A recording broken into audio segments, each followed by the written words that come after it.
भगवान शिव से प्रार्थना किया, भगवान शिव भी प्रसन्न हुए। उन्होंने कहा कि ठीक है, गंगा को मैं धारण करूंगा। भगवती गंगा उतरी, भगवान शिव जी की जटा में या देवताओं का एक दिन हम लोगों के कितने दिन के बराबर असुरों के बीच में और वो देवताओं के बीच में कुछ समुद्र मंथन। महाकुंभ की क्या परंपराएं हैं? नेताओं को मान करके चलने वाला हिंदू नहीं है, कट्टर हिंदू जो अपने आप को कहते हैं, उनसे ये निश्चित रूप से पूछा जाना चाहिए कि साहब आपके जीवन में हिंदुत्व कहाँ जो धर्म के बहुत सारे खुद को ठेकेदार बताते हैं, जो राजनीति से जुड़े हुए हैं, धर्म का लाभ लिया कि साहब मंदिर बना रहे हैं। काशी में कॉरिडोर, विश्वनाथ कॉरिडोर में, विश्वनाथ कॉरिडोर के नाम पे 200 मंदिर तोड़ करके फेंक दिए गए। क्या कल्पवास हम घर से कर सकते हैं? कोई आकर के हमारी गाय को काटेगा तो हम उसको प्रणाम थोड़ी करेंगे, हम भी तलवार उठा के उसको काट देना ही हमारे लिए। आज के जैसे हम अगर युवा पीढ़ी की बात करें तो नारेबाजी करना और दूसरों का विरोध करना यही धर्म हो गया है। हिंदू हम इस अर्थ में नहीं है कि हम किसी को देख करके ताल ठोक करके बिना मतलब में उससे लड़ना शुरू कर दें, ये हमारी कट्टरता नहीं है। एक लड़की समस्या है, दूसरा नशा समस्या। अभी जैसे हम बता दें तो अभी हम गंगा नदी के बीचों बीच में बैठे हुए हैं, गंगा में गंदगी और करके चले जा रहे हैं। यहाँ पे क्षेत्र में गंदगी और कह सकते हैं कि परंपरा नहीं मानते हैं, ऐसा शब्द कहने वाले मूर्ख हैं। नमस्कार, मैं डैनी सिंह यादव और आज मैं हूँ प्रयागराज नगरी में, जहाँ पर महाकुंभ लगने वाला है और उसी के साथ साथ आप नज़ारा देख ही रहे होंगे। फ़िलहाल हम मौजूद हैं अविमुक्तेश्वरानंद शंकराचार्य जी महाराज जी के शिविर में और हमारे पीछे मौजूद है महाकुंभ की सबसे बड़ी यज्ञशाला जो कि पीछे है, और साथ में ही हमारे महाराज जी हैं मुकुंदानंद ब्रह्मचारी महाराज जी हैं, जिनसे हम कुछ सवाल जवाब करेंगे कुंभ से रिलेटेड, महाकुंभ से रिलेटेड, दोनों में डिफरेंस क्या है और उसी के साथ साथ ये कैसी परंपरा है जो वर्षों से चली आ रही है और एक सनातन की रीत है और सनातनियों को कहीं ना कहीं बांधने का काम करती है, जोड़ने का काम करती है, क्योंकि यहाँ पर करोड़ों लोग आते हैं। तो सर्वप्रथम आपका स्वागत है हमारे चैनल पर महाराज जी। धन्यवाद। तो मेरा पहला सवाल तो यही रहेगा कि आखिर कुंभ और महाकुंभ में अंतर क्या है और ऐसी क्या परंपरा है जो ये हर बार नहीं होता है, कुछ सालों में होता है वैसा? देखिए, कुंभ और महाकुंभ में क्या अंतर है, सामान्य भाषा में यदि आप समझना चाहें तो वैसे तो महाकुंभ नाम की कोई व्यवस्था नहीं है अपने यहाँ, तो कुंभ होता है। कुंभ होता है 12 वर्ष बाद कुंभ का आयोजन होता है। कुंभ का मतलब कलश, ऐसा कलश, ऐसा समय जहाँ पर अमृत की वर्षा होती है। कह सकते हैं कि अमृत रूपी जो नदियाँ हैं जिनका संगम है, उन संगम में स्नान कर सकते हैं। तो हमारे यहाँ 4 कुंभ पर्व होते हैं, एक प्रयाग में, दूसरा हरिद्वार में, उज्जैन में और नासिक में। सामान्य रूप से 12 वर्ष के बाद के जो ये कुंभ हैं, ये जो महापर्व है, अलग अलग जगह के जो कुंभ हैं वो अलग अलग मास में होते हैं। मुख्य रूप से जो प्रयाग का ये जो समय है वो माघ मास में होता है। अच्छा। और माघ मास में प्रतिवर्ष यहाँ पर कल्पवास होता है। कम से कम हजारों की संख्या में कल्पवासी यहाँ आकर के आसपास के क्षेत्र से मास पर्यंत यहाँ निवास करते हैं। जब कल्पवास वो आरंभ करते हैं उसके पूर्व वो संकल्प लेते हैं, प्रतिदिन गंगा स्नान, संगम स्नान का भी संकल्प लेते हैं, प्रतिदिन पूजन का संकल्प लेते हैं, फिर उसके बाद स्नान आदि के क्रम को संपन्न करते हैं। अच्छा। तो वो तो जो माघ का क्रम है वो तो संपन्न होगा ही जी। कुंभ पर्व ये एक मतलब ज्योतिषीय गणना के अनुसार एक विशेष महत्वपूर्ण मुहूर्त है। उस मुहूर्त के समय माघ मास के कृष्ण पक्ष की अमावस्या जो तिथि है वो कुंभ स्नान का, मौनी अमावस्या स्नान का मुख्य पर्व है, स्नान का मुख्य पर्व। उस दिन सभी लोग इकट्ठे होकर के स्नान करेंगे। कुंभ कहें, महाकुंभ कहें, बहुत विस्तार से हो रहा है तो महाकुंभ कहना में कोई खराबी नहीं है, लेकिन पर्व असल में जो शास्त्र है जिसमें कुंभ का वर्णन है उसमें कुंभ का ही वर्णन है। तो कुंभ है ये, और विस्तार से इसमें कुंभ का मतलब मैंने बताया आपको कलश के अंदर जो गंगा रूपी अमृत है, गंगा यमुना और सरस्वती के संगम का जो अमृत है प्रयागराज, तीर्थराज प्रयाग में, उसमें स्नान का मौका लोगों को मिलता है। हम बता दें आपको, ब्रह्मचारी महाराज जी को एक बहुत बड़ी जिम्मेदारी भी मिली है, जिम्मेदारी का पद मिला है। हम बता दें आपको, कुंभ के मेला प्रभारी भी आप बनाए गए हैं कुंभ मेला के। तो कैसी व्यवस्था यहाँ क्या चल रहा है, मतलब प्रशासन के हिसाब से देखें और अगर आपके हिसाब से देखें और बाकी की जो व्यवस्था चल रही है? देखिए, ये तो सेवा का अवसर मिला है, नाम कुछ भी रख दिया जाए वो तो एक अलग बात है। हम लोग महाराज जी के सेवक हैं और जितनी अधिक सेवा कर सकें वो उतना हमारा सौभाग्य है। जिस योग्य वो समझते हैं उस तरह की सेवा वो देते हैं। अभी तो काम चल ही रहा है, यज्ञशाला का निर्माण तेज़ी से चल रहा है और भी परिसर में जो कार्य होने हैं वो सब कार्य तेज़ी से चल रहे हैं। कुंभ क्षेत्र में भी जो निर्माण का कार्य है वो हर शिविर में बहुत तेज़ी से चल रहा है, क्योंकि अब समय कम है तो इस समय सभी शिविरों में बहुत तेज़ी से काम चल रहा है, अच्छे से काम चल रहा है। और सब की कार्य योजना यही है कि सब ये चाहते हैं कि सब कार्य माघ मास के पूर्व ही कर दें। हम लोगों की भी ये योजना है कि पूज्य शंकराचार्य जी महाराज जब पधारें उसके पूर्व तक हम लोग सारी तैयारी करके रख लें। यज्ञ भगवान जब पधारें, अग्नि देवता, यज्ञ देवता जब पधारें उसके पूर्व तक सारी तैयारी करके रख लें। तो इस समय तैयारी का कार्य तेज़ी से चल रहा है। एक आपने अभी शब्द बोला था कल्पवास, जो बार बार मेरे मन में आ रहा। कल्पवास कोई एक नियम होता है और वो चीज़ होती है, उसके बारे में थोड़ा आप एक्सप्लेन। हमारे यहाँ कल्प शब्द जो है बार बार आता है। हमारे यहाँ आपने एक नाम सुना होगा, कल्प वृक्ष। कल्प वृक्ष के विषय में ये कहा जाता है कि कल्प वृक्ष ऐसा वृक्ष है जिसके सामने बैठ करके हमने जो मन में कामनाएं की वो सब पूरी हो जाती हैं। ऐसी मान्यता मानी जाती है कल्प वृक्ष की। तो आप सामान्य भाषा में यदि समझना चाहें तो संसार में रहने वाले जो हमारे प्रायः जो गृहस्थ हैं वो कल्पवास करते हैं। प्रायः अधिकतम पति पत्नी आकर के यहाँ पर संयम पूर्वक मास पर्यंत निवास करते हैं, ज़मीन में सोते हैं। उनके कुछ नियम हैं, ब्रह्मचर्य पूर्वक उसका परिपालन करते हैं, प्रतिदिन गंगा स्नान करते हैं, प्रतिदिन भोजन के भी नियम हैं उनके कि एक समय अन्न खाते हैं। जो भी पद्धति है उसका परिपालन करते हुए करते हैं। आप सामान्य रूप से यदि कल्पवास का अर्थ समझना चाहें तो ऐसा वास है जहाँ पर भगवती भागीरथी गंगा जी के तट पर वास करने से जो हमारी कामनाएं हैं उसकी पूर्ति भगवती कर देती हैं। आप समझ लीजिए कि ये ऐसा वास है, ऐसा निवास है जहाँ पर एक मास तक अपने लौकिक अथवा अलौकिक कामना को लेकर के मन में यदि व्यक्ति यहाँ पर वास करता है तो उसकी समस्त कामनाएं पूर्ण होती हैं। जैसे कल्प वृक्ष के नीचे बैठ करके हमारी वो वृक्ष हमारे मन की चीज़ों को पूर्ण कर देता है, वैसे कल्पवास। दूसरा, हमारे यहाँ ये भी मान्यता है कि एक 12 वर्ष का एक युग होता है। जो काल गणना है उसमें युग है, फिर कल्प है, ऐसी बहुत सारी गणनाएं हैं। तो जो यहाँ पर कल्पवास कर लेता है, प्रयाग में आकर के माघ मास में कल्पवास कर लेता है, उसको भगवत कृपा से भगवान का विशेष आशीर्वाद मिलता है, जिससे उसको सब जगह आनंद ही आनंद होता है। तो कल्पवास जो कर लेता है उसको सर्वत्र आनंद है। लौकिक कामनाओं की पूर्ति के लिए किए जाने वाले बहुत सारे सत्प्रयासों में से एक प्रयास ये है। ये तो हमने जो आध्यात्मिक धार्मिक दृष्टिकोण है वो बताया है। आप यदि इस दृष्टिकोण को नहीं समझ सकते हैं, जो बहुत सारे लोग हैं जो इन चीज़ों पर विश्वास नहीं करते या नहीं समझना चाहते हैं, उनके लिए भी एक हमारे यहाँ गणना और है, ज्योतिषीय गणना जिसको कहते हैं। उस गणना के आधार पर यह माना जाता है कि देवताओं का एक दिन मनुष्यों का एक वर्ष एक बराबर है। तो मनुष्यों के एक वर्ष में, जैसे एक दिन में हमारे दिन में क्या होता है कि सुबह होती है, फिर देर मध्याह्न, फिर सायंकाल, फिर रात्रि, फिर सुबह, ऐसा हमारा कालक्रम चलता है। तो देवताओं का भी कालक्रम यही चलता है। तो जो माघ मास है ये देवताओं का ब्रह्म मुहूर्त है। ब्रह्म मुहूर्त में हम उठ करके स्नान आदि करते हैं। तो ये माघ मास जब एक वर्ष हमारा होता है तो माघ मास का जो एक महीना आता है वो देवताओं का कुछ क्षण का समय होता है, उनके ब्रह्म मुहूर्त का। तो ऐसी मान्यता है कि ब्रह्म मुहूर्त काल में समस्त देवतागण प्रयाग में आके स्नान करते हैं, प्रयागराज में। तो इस समय जो हम लोग स्नान करते हैं तो हम लोगों को भी देवताओं का भी आशीर्वाद मिलता है। एक तो ये भावना है।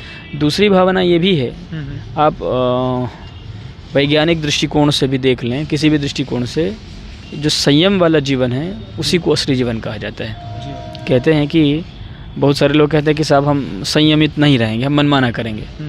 तो आज का विचार ये हो सकता है कि साहब हम मनमाना करेंगे, लेकिन जो प्राचीन सनातन संस्कृति का विचार है वो विचार यही है कि हम संयमित जीवन जिएंगे। मतलब हमको संयम का जहाँ उपयोग करना है, हम संयम पूर्ण ही जीवन। तो यहाँ पर हमको संयम पूर्ण जीवन जीने की शिक्षा मिलती है। हम संयम पूर्ण तरीके से नियम विधि निषेध को मानते हुए जीवन यापन करने की जो सुंदर पद्धति है उसमें जीने का एक सुंदर अवसर रहता है। तो लोग यहाँ आते हैं, गंगा में स्नान करते हैं।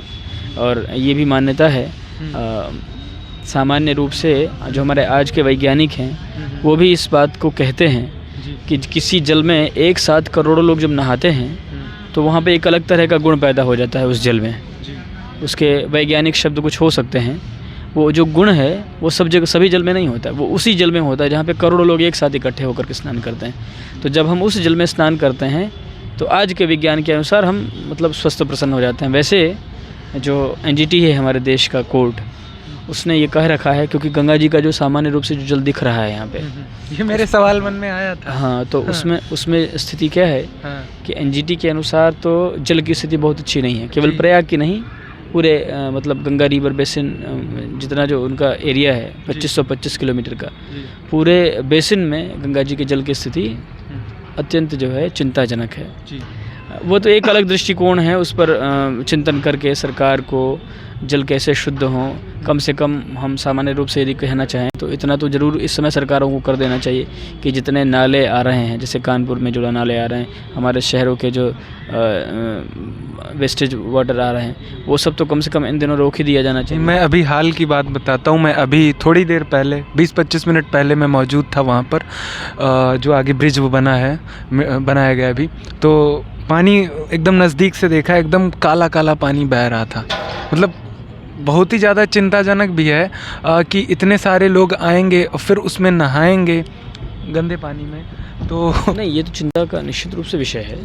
सरकार को इस पर संज्ञान लेकर के गंगा जल शुद्ध हो, क्योंकि स्वास्थ्य सबसे महत्वपूर्ण है। यहाँ आकर के किसी का स्वास्थ्य यदि प्रभावित हो जाएगा तो वो अच्छी चीज़ नहीं। व्यवस्था के दृष्टिकोण से तो ये कमी है।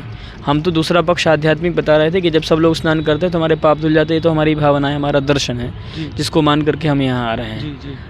हम ये तो दर्शन जिसका दर्शन इस तरह का, वो ये तो विचार ही नहीं कर रहा है। लेकिन जो व्यवस्थापक लोग हैं, जो मेले के अधिकारी हैं, जो प्रदेश के मुख्यमंत्री जी हैं, जो हमारे देश के प्रधानमंत्री जी हैं, उनको इस चीज़ पे ध्यान देना चाहिए। जो गंगा जी का उत्तरदायित्व है कि निश्चित रूप से वो जो भी लोग आ रहे हैं उनके स्वास्थ्य से संबंधित सारे विषयों पे उनको ध्यान देना चाहिए। निश्चित रूप से दे भी रहे होंगे। फिलहाल हम लोगों को तो अभी पता नहीं चल पा रहा है कि क्या ध्यान दे रहे नहीं दे रहे हैं, क्योंकि गंगा जी का जल तो प्रदूषित दिख ही रहा है। दिखाई तो अभी प्रदूषित ही दे रहा है। और अभी कुछ लोकल लोगों से मैंने पूछा तो उन्होंने ये बोला कि पहले जो जल था वो थोड़ा बहुत इसके कंपेयर में अच्छा था, मगर अभी और स्थिति बिगड़ गई है।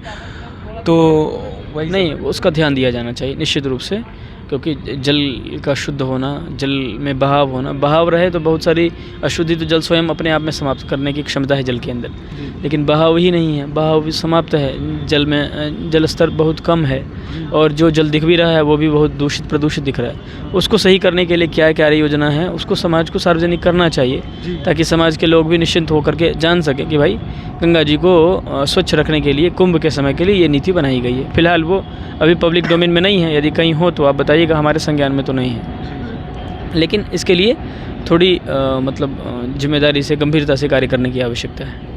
क्योंकि अगर हम कुंभ की बात करते हैं तो फिर मन में, ख्यालों में हज़ारों करोड़ों लोग दिखाई देने लगते हैं और फिर वो स्नान करते हुए तस्वीरें आने लगती हैं। और फिर एक तरफ ये जब तस्वीर रखते हैं काले पानी की गंगा जी के और बहता हुआ नाला, तो उससे ये लगता है कि इतने सारे लोग यहाँ पर आएंगे और उस जल से ये जो कुंभ है ना, हमने शुरू कुंभ से की, मतलब कलश तब तक महत्वपूर्ण नहीं है जब तक उसके अंदर जल ना हो। कलश की प्रासंगिकता तो तब है ना जब उसके अंदर जल हो। इसका मतलब कुंभ में सबसे महत्वपूर्ण यदि कुछ है तो वो गंगा जी की धारा है, यमुना जी की धारा है, सबसे महत्वपूर्ण है। यदि धारा ना होती तो आप कल्पना करें कि कोई यहाँ आता बालू में रहने के लिए। देश में बालू की कमी नहीं है, 15,000 नदियाँ तो भारत देश में ही हैं, हर नदी के किनारे बालू है, लेकिन वहाँ कौन जाता है? यहाँ गंगा है, यहाँ यमुना है, इसलिए इस क्षेत्र का भी वैशिष्ट्य है। इसलिए प्रयागराज सभी तीर्थों का राजा कैसे हो गए? प्रयाग इसलिए हो गए क्योंकि गंगा यमुना आके यहाँ संगमित होती हैं, आपस में मिल जाती हैं, मिल करके एक नया स्वरूप विकसित कर लेती हैं। तो इस स्थान का वैशिष्ट्य गंगा और यमुना से है। तो जो हमारा केंद्र है, जिसके कारण हम यहाँ इकट्ठे होते आए हैं पिछले हजारों वर्षों से, जिसके कारण इकट्ठे हुए हैं, जिस कारण से वही सबसे अधिक प्रभावित हो यदि, और हम आनंद में रहें, तो बड़ा सवाल है, हम आनंद में रहें और हमारी गंगा परेशानी में रहे, तो ये मतलब विचारणीय बिंदु है कि गंगा जी के स्वच्छ धारा के लिए क्या प्रयास किए जा रहे हैं, किस तरह के प्रयास किए जा रहे हैं, प्रयास कब से आरंभ किया गया, उस प्रयास का क्या परिणाम आया, जी ये कुछ रूपरेखा हो यदि, तो इसको पब्लिक किया जाना चाहिए कि भाई हमने ये प्रयास किया था, जब तक नहीं किया था उसके पहले ये स्थिति थी, हमने जब प्रयास कर दिया उसके बाद ये स्थिति हो गई है, ये सार्वजनिक किया जाना चाहिए। एक हम आपसे और सवाल पूछेंगे, जैसे अभी आप दिनों की बात कर रहे थे, तो थोड़ा इसमें क्लियर करिए, मतलब जो देवताओं के जो दिन होते हैं, जैसे हम लोगों का एक दिन या देवताओं का एक दिन हम लोगों के कितने दिन के बराबर होता है? हमारा 1 वर्ष और देवताओं का एक दिन। हाँ। हमारा 1 वर्ष, हमारा एक वर्ष में जो वर्ष गणना है उसकी पद्धति ये है कि सबसे छोटी इकाई है सामान्य रूप से तिथि, जैसे आज द्वादशी तिथि है, उससे थोड़ी बड़ी इकाई है पक्ष, 15 दिन का एक पक्ष होता है। उससे बड़ी इकाई है मास, 2 पक्ष का एक मास होता है। उससे बड़ी इकाई है ऋतु, 2 महीने का एक ऋतु होता है। उससे बड़ी इकाई है अयन, दक्षिणायन और उत्तरायण, जो लगभग 6 महीने का होता है, और इन दोनों को मिला देते हैं तो वर्ष हो जाता है। ठीक है, तो हमारा जो ये क्रम है, हमारा 1 वर्ष का मतलब 2 अयन बीत गया, उत्तरायण और दक्षिणायन, 6 ऋतुएँ बीत गई 2-2 महीने की, उसमें शरद ऋतु, वर्षा ऋतु, ग्रीष्म ऋतु, हेमंत, शिशिर, वसंत, ऐसे 6 ऋतु बीत गई। और फिर उन ऋतुओं में मास बीत गई, चैत्र वैशाख आदि, और मास में भी कृष्ण पक्ष, शुक्ल पक्ष आदि पक्ष बीत गए। उसके अंदर प्रतिपदा से लेकर के चतुर्दशी अमावस्या पर्यंत, प्रतिपदा से लेकर चतुर्दशी पूर्णिमा पर्यंत के दिन बीत गए। तो हमारा 1 वर्ष देवताओं का एक अहोरात्र, अहोरात्र का मतलब 24 घंटा, सूर्योदय से लेकर के अगले सूर्योदय तक, तो हमारा 1 वर्ष देवताओं का एक अहोरात्र होता है। तो जिस समय हमारे यहाँ वर्ष भर में माघ का समय आता है, जैसे माघ जो है ना, अब माघ के बाद क्या होगा, माघ के बाद फाल्गुन, फाल्गुन के बाद चैत्र, चैत्र से नया वर्ष हमारा शुरू हो जाएगा। तो चैत्र से सूर्योदय का समय होगा, देवताओं के दिन का सूर्योदय होगा चैत्र में, मतलब उनके दिन की शुरुआत होगी, हमारे नए वर्ष की शुरुआत होगी। तो दिन शुरू हो उसके पहले ही ब्रह्म मुहूर्त होता है। हम स्नान कब करते हैं? सूर्योदय के पहले हमारे यहाँ ये व्यवस्था है कि आप स्नान कर लें, संध्या कर लें, सूर्योदय के पूर्व ब्रह्म मुहूर्त में सब कर लें। तो ये माघ मास देवताओं का ब्रह्म मुहूर्त है। इस समय देवता स्नान करने के लिए प्रयागराज में इकट्ठे होते हैं और इकट्ठे होकर के यहाँ स्नान करते हैं। वो पूरा मास, आप समझ गए पूरी बात? जी। माघ महीना हमारा होता है देवताओं का ब्रह्म मुहूर्त का, वो काल होता है 1 मास का। जी, मतलब हाँ, मैं समझ गया। एक सवाल ये है महाराज जी कि मैं आज जब बैठा था इस पे रिसर्च करने, गूगल वगैरह पे गया, तो वहाँ पर कुछ कहानी मुझे मिली, उसको आप स्पष्ट कर दीजिए।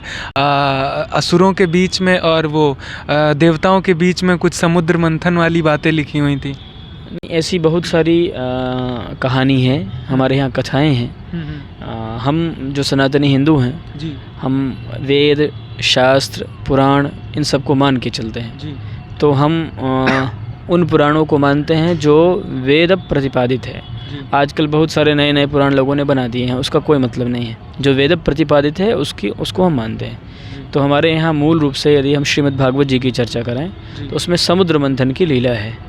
समुद्र मंथन की लीला ये है कि देवता और असुर आपसी सामंजस्य से समुद्र का मंथन करते हैं। किस लिए? कि समुद्र के अंदर से अमृत निकले, अमृत का कलश निकलेगा जिसको धन्वंतरी भगवान लेकर के प्रकट होंगे और अमृत पी करके हम अमर हो जाएंगे।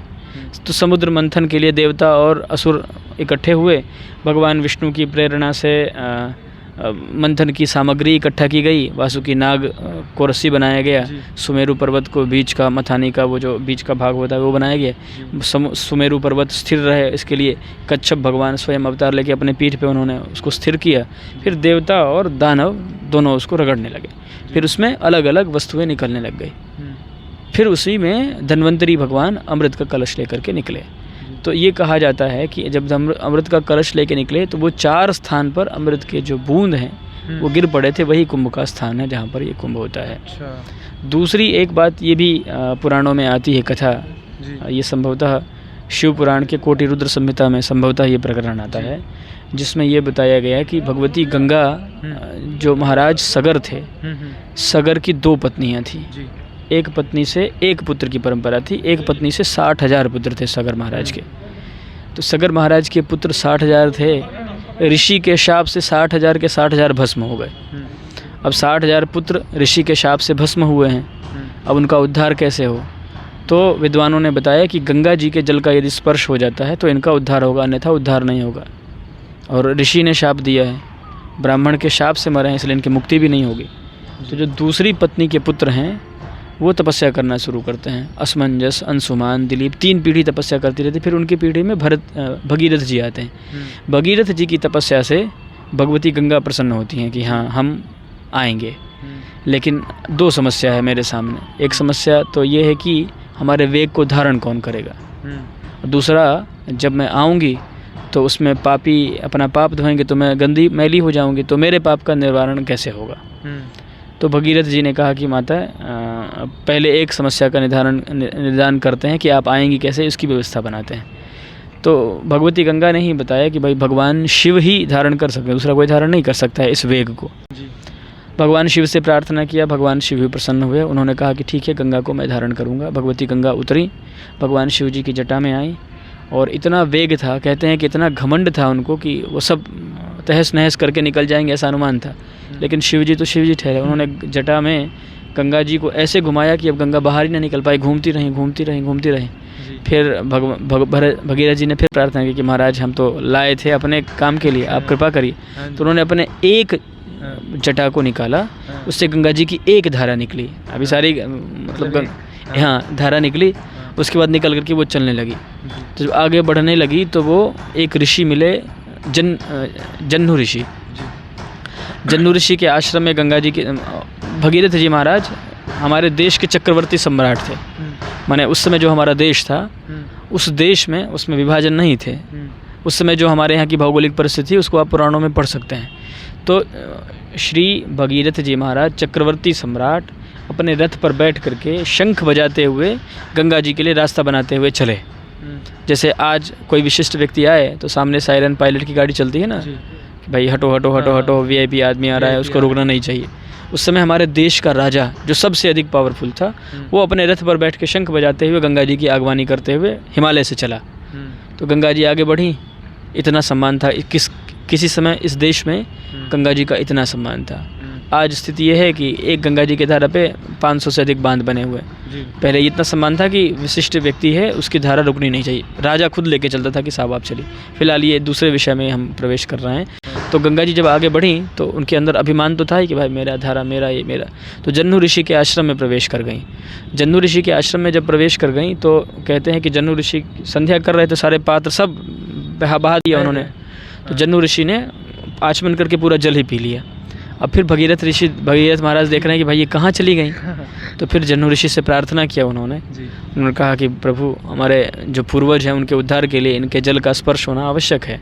तो जन्नू ऋषि ने कृपा किया और कृपा करके अपने जांग से फाड़ करके उनको रास्ता दिया। इसीलिए जन्नू ऋषि की पुत्री जाह्नवी भी एक नाम है गंगा का। हाँ, भागीरथी और जाह्नवी पर्यायवाची। जाह्नवी नाम है ना। जाह्नवी नाम इसलिए है क्योंकि वो जन्नू ऋषि की पुत्री। और भागीरथी का अभी बताएंगे आपको। भगीरथ लेकर के आए इसीलिए भगीरथ राजा लेकर के आए ना। भगीरथ के द्वारा पूज्या है वो। तो जाह्नवी, भगवती जाह्नवी जन्नू ऋषि के फिर आगे बढ़ी। फिर बढ़ते बढ़ते सभी क्षेत्र करते करते वो सगर के जहाँ 60,000 पुत्र कपिल मुनि के आश्रम में गंगा सागर के पास पड़े थे, वहाँ जैसे ही गंगा का स्पर्श हुआ वैसे ही वो मुक्त हो गए। तो गंगा जी जैसे मुक्त हो गई उसके बाद फिर गंगा जी ने कहा कि भाई हमारा काम तो पूरा हो गया, अब हम जाना चाहते हैं।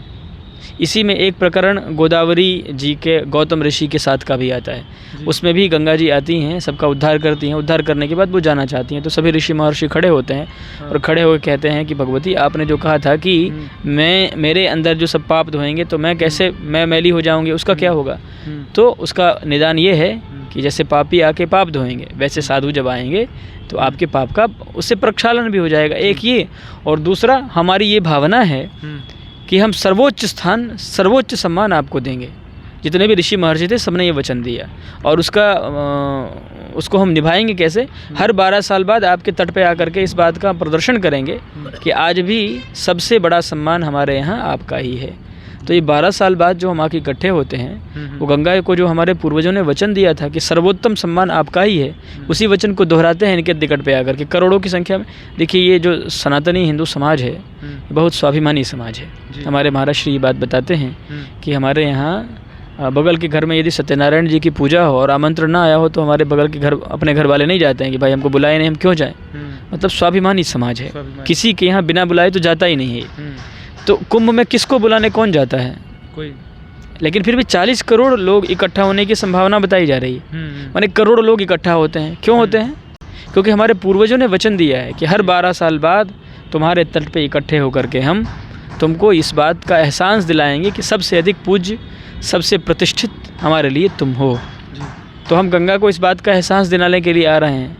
लेकिन ये दुर्भाग्य है कि जो हमारे पूर्वजों ने जिस उत्तम उद्देश्य से ये भावना की थी वो आज हम भूल चुके हैं। हम तो आकर के डेकोरम पूरा करके चले जा रहे हैं, गंगा में गंदगी और करके चले जा रहे हैं, यहाँ पे क्षेत्र में गंदगी और कर। हम जिस भावना से कुंभ आदि पर्व करते थे उस पर्व पे नदी नीति बनाते थे हम कि 12 साल में हमारी नदी की क्या नीति होगी जिसमें हमारी नदियाँ सुरक्षित हो। अब उस तरह की कोई चर्चा तो होती नहीं कि किसी नदी नीति पे चर्चा हो कि हमारी नदी सुरक्षित रहे, उसकी जलधाराएं सुरक्षित रहें। कोई चर्चा करने को तैयार नहीं है। आएंगे, अपना डेकोरम पूरा किया, इधर किया, उधर किया, ये किया, वो किया, चल दिया। ये जो जमाव हमारे पूर्वजों ने इकट्ठा करने की नीति बनाई थी, योजना बनाई थी, वो इसलिए बनाई थी कि हर 12 साल बाद कम से कम पूरा समाज इकट्ठा होगा। इकट्ठा होकर के फिर वो चिंतन आरंभ करेगा, चिंतन आरंभ करके नदी के लिए नीति बनाएगा, गाय के लिए नीति बनाएगा, गंगा के लिए नीति बनाएगा, पर्यावरण के लिए, परंपरा के लिए नीति अब तो कुछ नीति बनती नहीं है। लेकिन हम लोग ये चाहेंगे कि ये जो कुंभ है, नया समाज है, सब अपडेटेड लोग हैं, सारी सूचनाएं हर क्षण पूरे विश्व में हर मोबाइल पे पहुंचती है। तो अब हम इस कुंभ में जब आ रहे हैं तो हमको अपने आचार्यों के सानिध्य में बैठ करके, आचार्यों के मार्गदर्शन में समाज के सुधार के लिए, गंगा के बचाव के लिए, गाय के संरक्षण के लिए, परंपरा के संरक्षण के लिए, हिंदू समाज के संगठन के लिए, ताकि उनका अस्तित्व सुरक्षित रहे, उसके लिए क्या नीति है, क्या कार्य योजनाएं हमारे आचार्यगण बना रहे हैं, उसको सुनाएं और उसको पूर्ण करने के लिए अपना दायित्व निर्धारित करना पड़ेगा हमको कि भाई हमारा क्या दायित्व है इस समाज के लिए। हमारे भी तो कुछ दायित्व हैं। तो आपने पूछा था ना कि ये कुंभ की क्या पौराणिक, आपने पौराणिक पूछा था, तो हमने 2 चीज़ बताया। एक तो समुद्र मंथन के समय अमृत कलश में से कुछ बूंदें जहाँ जहाँ गिरी थी वो कलश स्थान है। दूसरा ये भी कहा जाता है कि गरुड़ जी महाराज अमृत कलश लेके जा रहे थे, कहीं बैठे थे वो, मतलब उनके हाथ से जब अमृत कलश गिरा तो उसमें से कुछ अमृत बूंदें चली गई। एक तो ये बात पुराणों में है। दूसरी बात यह कि हमारे पूर्वजों ने वचन दे रखा है गंगा आदि नदियों को कि हर 12 वर्ष बाद हम तुम्हारे निकट आकर के तुमको इस बात का एहसास दिलाएंगे कि आज भी सबसे अधिक महत्वपूर्ण हम हिंदू सनातनी और मानवीय संवेदना रखने वाले लोगों के लिए सबसे महत्वपूर्ण तुम हो। जल से महत्वपूर्ण तो कुछ नहीं हो सकता ना जी। जल ही जीवन है। बिना जल के कहते हैं कि बिन पानी सब सून, बिना पानी के किसी चीज़ का कोई अस्तित्व नहीं है। तो हमारा अस्तित्व तुमसे है, इस बात का प्रदर्शन करने के लिए सामान्य रूप से यदि हम समझना चाहें तो हम करोड़ों हिंदू इसलिए इकट्ठा हो रहे हैं कि हम बता रहे हैं गंगा जी कि गंगा सबसे महत्वपूर्ण हमारे जीवन में तुम हो। एक सवाल और रहेगा, जैसे आपने बोला कि अमृत की जो बूंदें थी 4 जगह छलकी थी, तो महाकुंभ यहीं पे होता है या और कहीं जगह जैसे जो आपने और गिनाई हैं? हाँ, तो चारों स्थान पे गिरी थी ना अमृत बूंदें। नहीं तो 12-12 साल का जो डिफरेंस रहता है तो वो 12 साल का डिफरेंस, जैसे यहाँ का 12 साल यहीं के अनुसार मानेंगे आप, अगला महाकुंभ यहाँ का 12 साल बाद ही आएगा। जो दूसरे हैं वो लगभग 3-3 साल के डिफरेंट में आते हैं। तो अभी लगभग 3 वर्ष के करीब का रहता है। तो अभी अगला कुंभ जो है वो उज्जैन में आने वाला है। उज्जैन के बाद संभवतः हरिद्वार में आएगा, फिर उसके बाद नासिक में आएगा। अभी लगभग 2 वर्ष पूर्व नासिक में आया था। लगभग 3-3 वर्ष का रहता है। फिर उनका 12 वर्ष उनका महाकुंभ अलग आता है। 2 तरह के कुंभ मतलब व्यवस्था है। एक अर्धकुंभ की है जो 6 वर्ष बाद होता है, जैसे 2019 में यहाँ अर्धकुंभ हुआ था। अब इस समय महाकुंभ हुआ है, पूर्ण कुंभ है ये, महाकुंभ कहिए, पूर्ण कुंभ कहिए, और भी विस्तार जो भी कहना चाहें कहिए। ये 12 वर्ष की गणना, तो सबके यहाँ की गणना उनके अनुसार की है। उनका 12 वर्ष बाद महापूर्ण कुंभ आता है। जैसे तो जब वो कुंभ के लिए 2 स्थान सबसे महत्वपूर्ण माना जाता है 4 में। उनमें भी प्रयाग का सबसे विस्तार माना जाता है, माने सबसे बड़ा कुंभ प्रयाग का ही है। इसके बाद हरिद्वार का है, उसके बाद उज्जैन का है, उसके बाद नासिक का है। सबसे विशाल कुंभ जो है वो प्रयागराज का ही है, क्योंकि तीर्थों का राजा भी है और यहाँ की बात अलग है। गंगा यमुना का सुंदर संगम है, विद्वानों की नगरी है। और जो डिफरेंस कैसे क्रिएट हो गया? मतलब जब बूंदें गिरी हुई होंगी तो उसमें ये गैप हो गया 3-3 साल का। अब ऐसा है ना कि परंपराएं बहुत सारी बनने के बाद हमारे यहाँ तो सब छूट छाट गई थी ना। जी आदि शंकराचार्य हुए 2500 साल पहले, जी ठीक है। जी 2500 वर्ष पहले जब आदि शंकराचार्य जी हुए तो उसके पहले देश की बहुत सारी परंपराएं टूट गई थी, तोड़ दी गई थी बौद्धों द्वारा। जी। बहुत सारे मंदिर तोड़ दिए गए थे, मूर्तियों को उठा उठा करके फेंक दिया गया था। बद्रीनाथ जी की मूर्ति को उठा करके नारद कुंड में डाल दिया गया था। तो बहुत सारी परंपराएं हमारी टूट गई थी। आदि शंकर आज का जो कुंभ का स्वरूप है, इसके पीछे जो योगदान है वो आदि शंकराचार्य जी का है।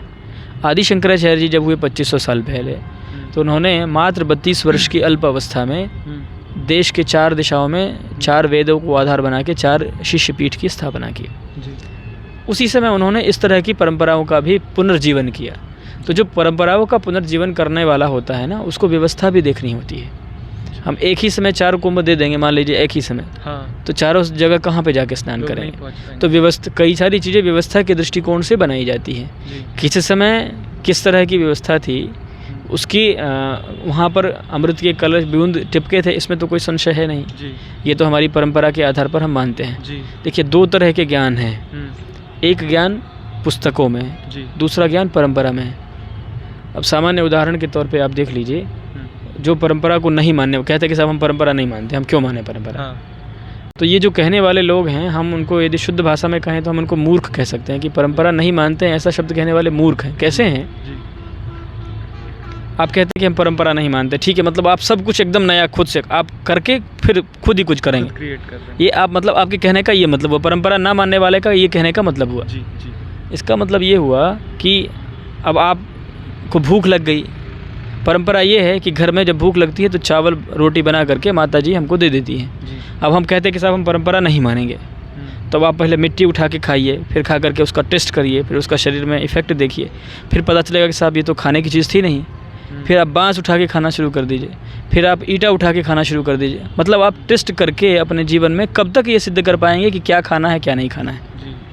परंपरा प्रमाण है। तो हमारे माता पिता ने हमको बता दिया कि भोजन करने के लिए जब भूख लगे बेटा, तो खेत में अनाज होता है, अनाज का ये प्रोसेस है, ऐसे ऐसे होने के बाद फिर उसको पीसा जाता है, फिर उसको धोया जाता है, फिर उसको बर्तन में डाला जाता है, फिर उसको अग्नि पे चढ़ाया जाता है, फिर बनने के बाद उसको थाली में परोसा जाता है, फिर हाथ से उठा के ऐसे खाया जाता है, फिर चबा करके वो हमारे ये ज्ञान हमको कैसे मिला है? हम खुद से अनुभव करके यदि खाना शुरू करेंगे तो पूरा जीवन बीत जाएगा। हम ये तय ही नहीं कर पाएंगे क्या खाएं क्या ना खाएं, क्या पहने क्या ना पहने। जो हम पहन रहे हैं, जिस तरह से हम जीवन जी रहे हैं, जिस तरह से हम उठ रहे हैं, जिस तरह से हम सो रहे हैं, जिस तरह से हम खा रहे हैं, जिस तरह से हम समाज में व्यवहार कर रहे हैं, वो किस आधार पे कर रहे हैं? क्या हमने सर्वे करके ये तय किया है? न तय किया है, न कर सकते हैं। 100 वर्ष की अल्पावस्था में तो सर्वे करने में ही ज़िंदगी बीत जाएगा। पता चला कि 90 साल के हुए तब हम ये तय कर पाए कि साहब हमको खाना कैसे है। इसका मतलब आपने जो घर में परंपरा चल रही थी, उस आधार पे आपने समझा कि साहब ऐसे उठना है, ऐसे बैठना है, ऐसे खाना है, ऐसे पीना है, उसी आधार पे समझा ना। हमने भोजन का एक सामान्य उदाहरण बताया आपको। खुद से यदि टेस्ट करके हम करने लग जाएं कि हम परंपरा नहीं मानते हैं साहब, हम परंपरा को एकदम नहीं मानते हैं, तो ठीक है साहब, आप करना शुरू करिए, करके तय करिए। लेकिन आप उस मामले में परंपरा सब मान लेंगे पूरी तरह, तो आपको इसका मतलब ये है कि आपकी कहनी और कथनी में अंतर है। परंपरा का विरोध करने वाले लोग इसलिए इस अर्थ में मूर्ख हैं, मतलब उनको मूर्ख कहा जा सकता है कि उनकी कहनी कथनी में अंतर है। इसका मतलब हम केवल ये बता रहे हैं आपको कि हमारे यहाँ प्रमाण के तौर पे क्या चीज़ है? 2 चीज़ है, एक तो जो शास्त्र में लिखा है वो, दूसरा परंपरा। तो हमारे यहाँ परंपरा से जो चीज़ें हैं वही हमको समझ में आती है कि भाई ये सही है। तो हमारे पूर्वजों से परंपरा में हमको प्राप्त है कि 12 वर्ष बाद यहाँ कुंभ मनाते हैं। शास्त्र में भी एक तरफ लिखा है, दूसरी तरफ हमारे पूर्वज भी बताते हैं। जिन हिंदू घरों में आप चले जाइए, जो हिंदू घर इस मान्यता को मानने वाले हैं, आप उनसे पूछिए तो आपको पैदा होते ही संस्कार में आपको पता चल जाएगा कि साहब हमारे यहाँ 4 कुंभ होते हैं, हमारे यहाँ 4 वेद हैं, हमारे यहाँ गुरु होते हैं, हमारे यहाँ ये होते हैं। तो परंपरा से ये चीज़ें हमको प्राप्त है, इसलिए हम उसको स्वीकार करके अपने जीवन में उतारते हैं। एक बात। दूसरा, आदि शंकराचार्य जी ने जब व्यवस्था बनाई तो उन्होंने व्यवस्था के दृष्टिकोण से एक साथ एक ही चीज़ सब कुछ कर देंगे तो सब लोग सब चीज़ का लाभ नहीं ले पाएंगे ना। अब एक ही दिन हमने सब जगह का कर दिया तो आपका लाभ लेने का मन 4 जगह का है, अब एक ही दिन कहाँ से ले पाएंगे आप? इसलिए हो सकता है ये हमारा अनुमान है कि व्यवस्था के दृष्टिकोण से ऐसा क्रम उन्होंने बना दिया होगा कि भाई 3 वर्ष बाद यहाँ मनाएंगे तो उसका उसका हर 3 वर्ष बाद एक पूर्ण कुंभ दर्शन होगा, हर 3 वर्ष बाद एक अर्ध कुंभ दर्शन होगा और 12 वर्ष बाद वहाँ का दर्शन होगा। जो यहाँ रहता है वो यहीं का दर्शन कर लेगा, जो वहाँ है वहाँ रहेगा। प्रायः बहुत कम लोग होते हैं जो सब जगह जाएं, जहाँ के हैं वहीं के कर लेते हैं। तो ऐसा डिफरेंट हो सकता है विचार करने पे। महाराज जी, जैसे अभी आपने एक प्रैक्टिकली उदाहरण दे के समझाया कि परंपरा हमारे लिए कैसे इम्पोर्टेंट है, तो एक सवाल मतलब वो मतलब इतना इम्पोर्टेंट है कि हम भले परंपरा विरोधी अपने आप को कहें, लेकिन हम हर चीज़ अपने जीवन में बिना परंपरा के उतार ही नहीं सकते हैं। हम प्रैक्टिकल करके कुछ नहीं कर सकते हैं, मतलब कुछ नहीं कर सकते ये शब्द तो नहीं कहना चाहिए, लेकिन हम ये ज़रूर कह रहे हैं कि आप प्रैक्टिकल इस अर्थ में हो करके कि सब कुछ हम खुद करके अनुभव करेंगे तब हम करेंगे, तो शायद आप पूरा सब कुछ कर ही नहीं पाएंगे आप जीवन। अच्छा महाराज जी, जैसे जीवन में जो एक आधुनिक जीवन जो है अभी चल रहा है, तो उसमें परंपराएं हमारे लिए कैसे महत्वपूर्ण रोल प्ले करती हैं या कैसे लाभदायक हैं? देखिए, जीवन में क्या है, किसी के भी जीवन में सबसे महत्वपूर्ण क्या है? उसका शरीर जी, मतलब उसका तन और मन स्वस्थ प्रसन्न रहे। इससे महत्वपूर्ण कुछ है जी? नहीं है ना। चाहे कोई आधुनिक हो, चाहे कोई एकदम अति प्राचीन हो जी, सबसे महत्वपूर्ण क्या है? स्वस्थ तन और मन का स्वास्थ्य। तो हमारे पूर्वजों ने जो परंपराएं बनाई हैं उससे हमारा तन और मन का स्वास्थ्य सही रहता है। उदाहरण के तौर पे आप देख लीजिए, तन के स्वास्थ्य पे पहले आते हैं। हमारे पूर्वजों ने परंपरा बना दी कि आप माघ में जाके कल्पवास करेंगे, नियम बना दिया कि सूर्योदय के पहले स्नान करेंगे। आज की किसी भी डॉक्टर से आप पूछ लीजिए जो जानकार डॉक्टर हो, आपको जो जो चीज़ें हमारे यहाँ परंपरा में बताई गई हैं, विज्ञान जैसे जैसे आगे बढ़ रहा है वैसे वैसे उसी बात को पुष्ट कर रहा है। जैसे हमारे यहाँ आयुर्वेद कहता है कि सूर्यास्त के बाद आपको कुछ नहीं खाना चाहिए। अभी कुछ दिन पहले हमने एक वीडियो देखा था, नवजीत सिंह सिद्धू की पत्नी को कैंसर हो गया था, उनका इंटरव्यू देखा। उन्होंने बताया कि हमने सूर्यास्त के बाद खाना बंद कर दिया था उनकी पत्नी ने, अगले दिन सुबह केवल नींबू पानी पीती थी।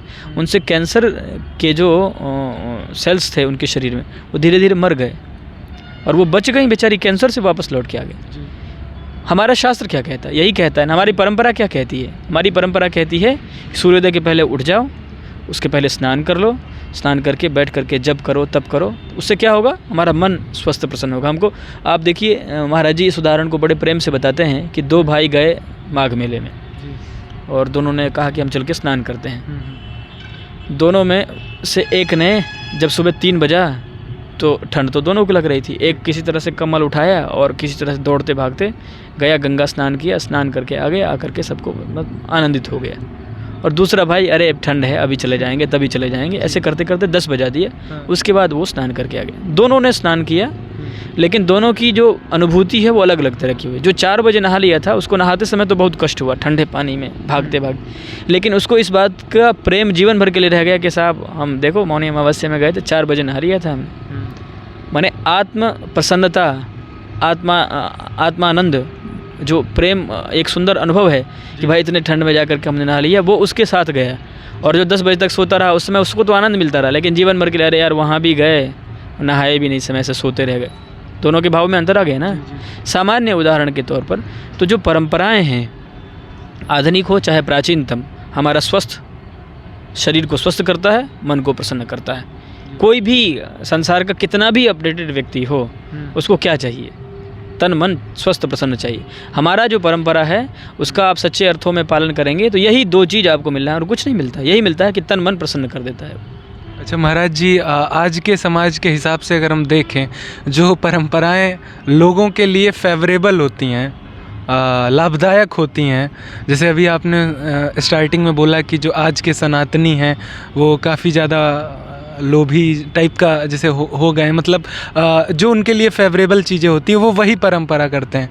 तो क्या इसी वजह से आज यहाँ पर पहुँच गए हैं कि लगातार जो चीज़ें हैं धर्म की, धार्मिक की, सनातन की, वो गर्त में जा रही हैं? हमने कौन सी बात बताई आपको सनातन वाली? नहीं समझ नहीं पाया। जैसे आपने स्टार्टिंग में बोला कि जो आज के जो लोग हैं, जो सामाजिक लोग हैं, वो वही फेवरेबल चीज़ें कर रहे हैं जैसे धर्म की। जैसे आपने अभी एग्जांपल दिए थे सुबह उठना, नहाना, और दूसरा था कि वो नहीं करता था। तो आज के भी लोगों में शायद वही दिखाई देता है ना आज के समाज में? आज के समाज की बात नहीं है, वो तो हर समय की बात रहती है। ये सिद्धांत है कि सुर नर मुनि सब की यह रीति, स्वार्थ लागी करहीं सब प्रीति। जो अनुकूलता हमारी है उसके कारण ही हम किसी कार्य में प्रवृत्त होते हैं। जो हमको सही लगता है उसके लिए ही हम करते हैं।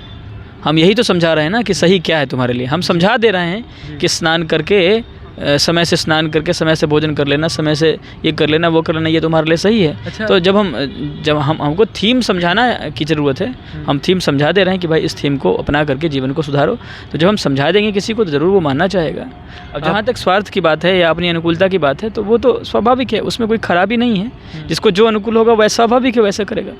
जिसको जिसका महत्व पता है वही उस चीज़ पर ध्यान देगा, इसलिए उसमें कोई खराबी नहीं है। ये ज़रूर है कि सनातन धर्म के लिए हमारे क्या दायित्व हैं, हमारे स्वस्थ प्रसन्न रहने से सनातन धर्म का क्या व्युत्थान होगा, ये होगा, हमारा क्या उत्तरदायित्व है, ये निश्चय कर लेना चाहिए प्रत्येक व्यक्ति के स्तर पे, समाज के स्तर पे, और भी जो भी स्तर हैं सब पे स्तर पे कर देना चाहिए कि हमारे व्यवस्थित होने से समाज को क्या लाभ होगा। क्या महाराज जी, एक सवाल और रहेगा जो लोगों को बहुत रहता है कि क्या कल्पवास हम घर से कर सकते हैं? मतलब जैसे अगर कल्पवास थोड़े टाइम के लिए करते हैं, अभी जो यहाँ पर आकर लोग रह रहे हैं, तो वो हमारी एक तो परंपरा है और दूसरी चीज़ वो जीवन में महत्वपूर्ण भी और लाभदायक जो रोल प्ले करते हैं। तो अगर हम उसको 12 मास 12 महीना अगर उसको हम करें, कंटिन्यू करें, तो वो हमारे जीवन के लिए सही रहेगा? नहीं तो क्या दिक्कत है, करें। देखिए, कल्पवास यदि आपको करना है तो आपको तो संगम की रेती पर आकर के ही रहना पड़ेगा, वहीं कर सकते हैं। संयमित जीवन जहाँ है आप वहाँ जी सकते हैं जी। व्रत का मतलब क्या होता है? व्रत का मतलब ये होता है कि कम से कम एक दिन अनुशासन में तो हम रहेंगे। इसलिए व्यक्ति 15 दिन में एक दिन व्रत कर लेता है कि साहब कम से कम दुनिया भर का ये कर रहे हैं, एक दिन कम से कम व्रत कर लेते हैं। तो कोई भी विधि जो है वो अनुशासन के दृष्टिकोण से बनाई गई है। और अनुशासन यदि आप जीवन भर हर समय रख रहे हैं तो आप तो रोज ही व्रत हैं, आपको क्या दिक्कत है? कल्पवास की जहाँ तक बात है उसके लिए तो आपको संगम तट पे आकर के ही करना पड़ेगा। संयम की जहाँ तक बात है तो आप जहाँ हैं वहाँ संयमपूर्ण जीवन जी लीजिए। संयमपूर्ण जीवन ही हर समय, प्रतिदिन स्वर्ग है, हर समय कल्पवास है, हर क्षण स्वर्ग और क्या कहते हैं वैकुंठ का अनुभव है। जहाँ है आप वहीं से कर सकते हैं। महाराज जी, एक सवाल रहेगा कि हिंदू और हिंदुत्व की परिभाषा क्या है? असल हिंदू और हिंदुत्व की परिभाषा। जिसके अंदर हिंदू की भावना है वही हिंदुत्व है जी। हिंदू जैसे कोई ब्राह्मण है तो उसके अंदर ब्राह्मणत्व है, कोई क्षत्रिय है तो उसके अंदर क्षत्रियत्व है, कोई वैश्य है तो उसके अंदर वैश्यत्व है, कोई शूद्र है तो उसके अंदर शूद्रत्व है। उसी तरह से कोई हिंदू जिसके अंदर है वो वही हिंदुत्व है। हिंदू क्या है? तो हिंदू शब्द की परिभाषा करते हुए ये बताते हैं कि हीनम दूषयति इति हिंदू। जो हीन को अपने से दूर कर दे वही हिंदू है। हीन का मतलब क्या है? हीन का मतलब हमारे अंदर जो हीन विचार आ गए हैं, जो हमारे अंदर हीन भावनाएं आ गई हैं, जो हमारे अंदर हीनता आ गई हैं। कई बार व्यक्ति के अंदर काम, क्रोध, लोभ, मोह, मद मत्सर आ जाते हैं। तो जो हमारे अंदर कमियां हैं, जो अपने अंदर किसी कमी को ना रखे, वही है हिंदू। और हिंदू शब्द की और व्याख्या यदि करें तो जो गाय को माँ मानता हो वो हिंदू है, जो ओंकार को मूल मंत्र मानता हो वो हिंदू है, जो वेद और शास्त्र को मानता है वो हिंदू है। तो जिसके अंदर ये सब चीज़ें है वही हिंदुत्व है। जिसके अंदर हिंदू के गुण हैं वो हिंदुत्व है। और हिंदू होने के लक्षण हमने बता दिए आपको। अच्छा, एक प्रश्न और उठता है कि जो हिंदू शब्द है वो हमारे शास्त्रों में या उसमें लिखित नहीं है, ऐसा बोला जाता है। बहुत सारी चीज़ें होती हैं कि जो हिंदू शब्द है, रियल जो वर्ड है वो सनातन है। रियल वर्ड देखिए, हिंदू शब्द भी है, बहुत प्राचीन ग्रंथों में हिंदू शब्द नहीं मिलता है ऐसा नहीं कह सकते हैं, अभी हमको रेफरेंस ध्यान में नहीं है, लेकिन बहुत सारे तंत्र आदि ग्रंथ हैं जहाँ पर हिंदू शब्द का उल्लेख है। सनातन शब्द तो निश्चित रूप से सनातन ही है। सनातन का मतलब जो हर समय सदातन है, जो हर समय रहने वाला है वही सनातन है। तो जो हिंदू धर्म है, सनातन धर्म है, असल में हिंदू शब्द जिसको हम आज हिंदू के नाम से समझते हैं वो आज के स्वरूप के अनुसार एक जब हम मुसलमान और ईसाई, बौद्ध इस तरह की गणना करते हैं तो उसमें एक हिंदू शब्द की भी गणना करने लग जाते हैं। मूल शब्द हमारा सनातन शब्द ही है। सनातन ऐसा जब से सृष्टि आरंभ हुई तब से लेकर के आज तक, और जब तक सृष्टि है तब तक जो कभी समाप्त ना हो वो सनातन है। तो वस्तुतः हमारा धर्म तो सनातन धर्म है, जो हमारा धर्म कभी समाप्त नहीं होता। धर्म कभी भी समाप्त नहीं हो सकता है। संसार की कोई शक्ति आ जाए उसको समाप्त नहीं कर सकता। प्राचीन शब्द सनातन शब्द ही है। हिंदू शब्द का भी उल्लेख अलग अलग तंत्र आदि ग्रंथों में अलग अलग श्लोकों में है हिंदू शब्द। अच्छा, तो कोई मतलब इसमें खास डिफरेंस नहीं है हिंदू और सनातन। वैसे मैंने ये बहुत सारे लोग इसको प्रमाणित भी करते हैं कि हिंदू शब्द का उल्लेखन और लिखित में कहीं पे कोई प्रमाण नहीं है कि वो है। हम वो श्लोक आपको उपलब्ध करा देंगे तंत्र आदि ग्रंथों में हिंदू शब्द प्रमाणित रूप से। इसके लिए बहुत बड़े बड़े लेख हैं, बहुत बड़े बड़े आचार्यों ने लिखे हैं। धर्म सम्राट पूज्यपाद स्वामी श्री कृपात्री जी महाराज जैसे बड़े बड़े विद्वानों ने इस पर बहुत सारे लेख लिखे हैं।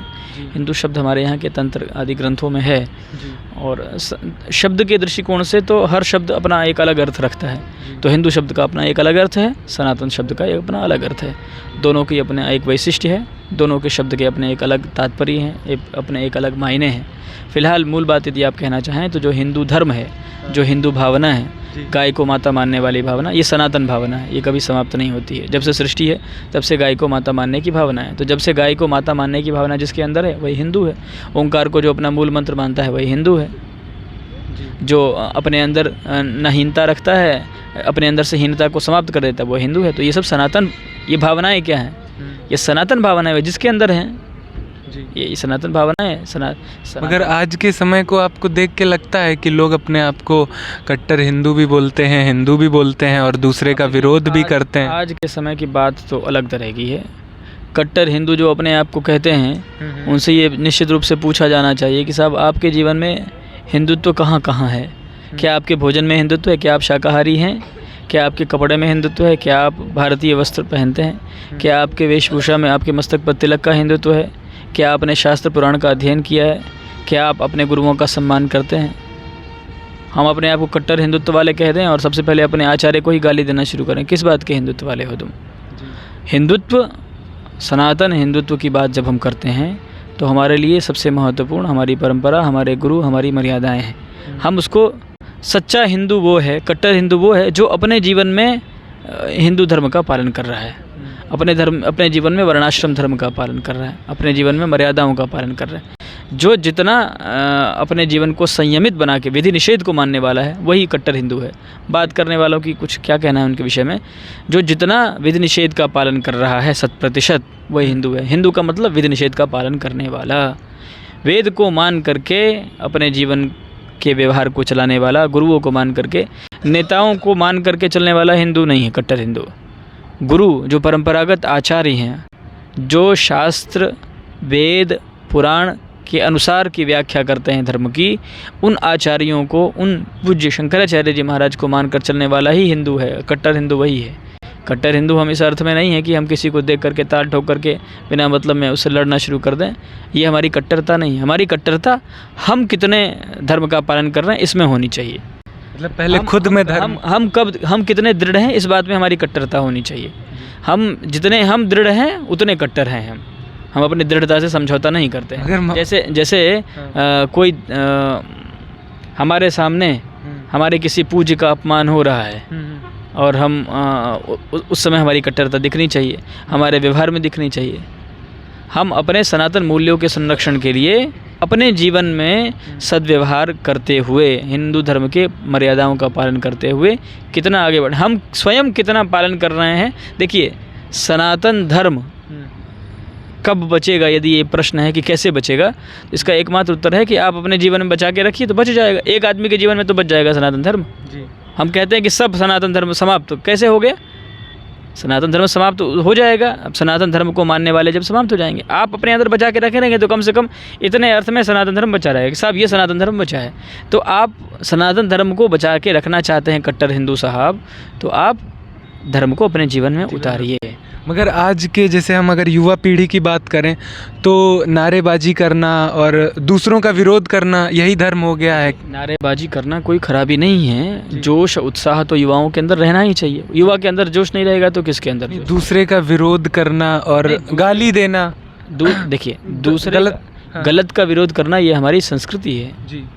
हम अपने अंदर जो गलत होगा उसका जब विरोध कर रहे हैं तो बाहर क्यों नहीं विरोध करेंगे? विरोध निश्चित रूप से करना चाहिए, लेकिन हम उस सिद्धांत को मानने वाले हैं कि हम सब के अंदर ईश्वर की भावना रखते हैं सिद्धांत रूप से। सिय राम मैं सब जग जानी, करहूँ प्रणाम जोरी जुग पानी। हम सबको ईश्वर ही समझते हैं, लेकिन वो परमार्थ दृष्टिकोण है। व्यवहार के दृष्टिकोण में कोई आकर के हमारी गाय को काटेगा तो हम उसको प्रणाम थोड़ी करेंगे। हम भी तलवार उठा के उसको काट देना ही हमारे लिए धर्म है। उसमें उसको छोड़ देना धर्म नहीं है। कोई आकर के हमारे पूज्य पुरुषों का अपमान करेगा, हमारी यज्ञशाला को तोड़ देगा, हमारी गाय को काट देगा, हमारी गंगा को बांध देगा और हमारे पूज्य पुरुषों के लिए अपमान करेगा, ये दुनिया भर के हमारे घर की स्त्रियों को अपमानित करेगा, हमारे मंदिर को तोड़ेगा, तो उस समय हम सद्भावना थोड़ी दिखाएंगे। हमारे लिए सियाराम भाई सब जगह जानी ये सिद्धांत रूप में है, लेकिन सिद्धांत का मतलब ये नहीं कि हमारे सामने हमारे बहू बेटी की इज्जत समाप्त होती रहे, हमारी गाय काटी जाती रहे और हम उसका सम्मान, ऐसा नहीं होता। हिंदू धर्म ये शिक्षा नहीं देता। हिंदू धर्म ये शिक्षा देता है कि हम आपका सम्मान करते हैं, निश्चित रूप से 100% सम्मान करते हैं।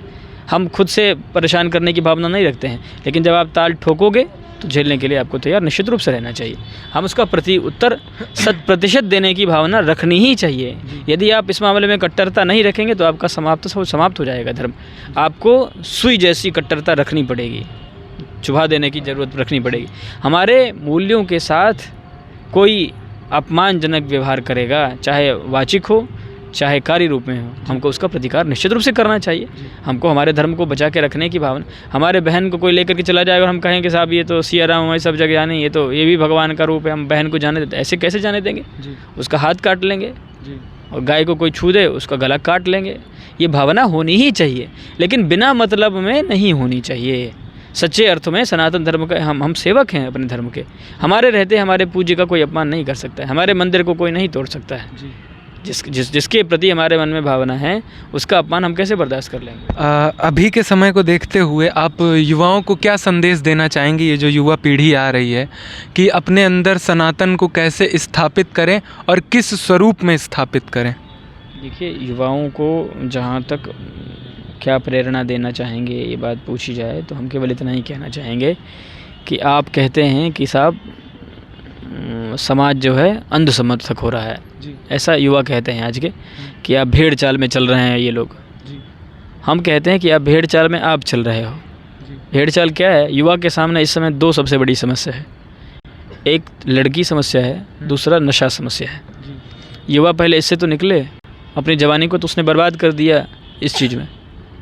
भगवान ने जवानी केवल इसलिए नहीं दी है कि तुम नशा करके अपने जीवन को बर्बाद कर दो। भगवान ने तुमको युवावस्था दिया है, तो उस युवावस्था का सदुपयोग तुमको धर्म के संरक्षण के लिए होनी चाहिए। तुम ये दृढ़ करो कि मैंने अपने जीवन में धर्म को इतना स्थान दिया है।